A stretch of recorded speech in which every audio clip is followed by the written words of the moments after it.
الشاب حسني. مسيرة قطعها الرصاص.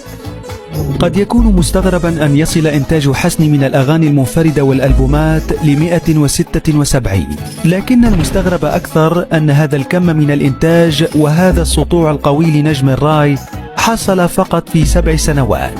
كان قادرا فيها أن يحتل عرش الأغنية الجزائرية ويزاحم كبار نجوم الموسيقى العربية ويضع له قدما في العالمية.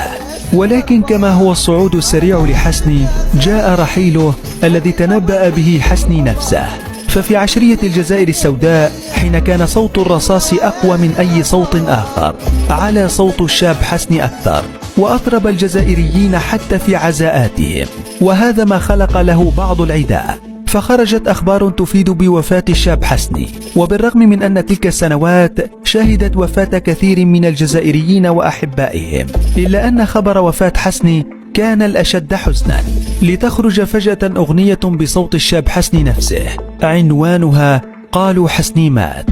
وبدا أن ملك الراي يرثي نفسه ليتضح أن نبأ وفاته كان إشاعة، لكن ما كان إشاعة سرعان ما تحول إلى حقيقة.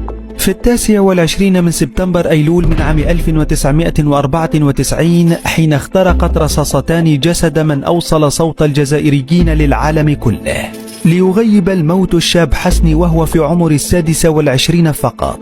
أما الجاني الذي بات خصم الجزائريين جميعا فقد كانت الجماعات المتطرفة المسلحة التي انتشرت في الجزائر تسعينيات القرن الماضي، ما جلب سخطا واسعا عليها من قبل الجزائريين وعشاق ملك الراي في كل مكان، وما دفع البعض للخروج والقول إن المسلحين بريئون من دم الشاب الجزائري، وأن الاستخبارات الجزائرية وتحديدا الجنرال توفيق هم من كانوا خلف اغتياله، وأن منفذ عملية اغتيال الشاب حسني يدعى ولد الرومية.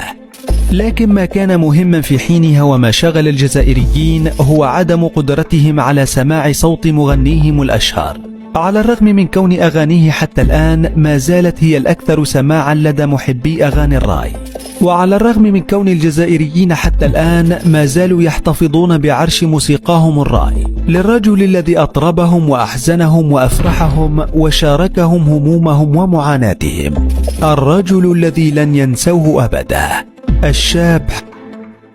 هدرتوا فيا قلتوا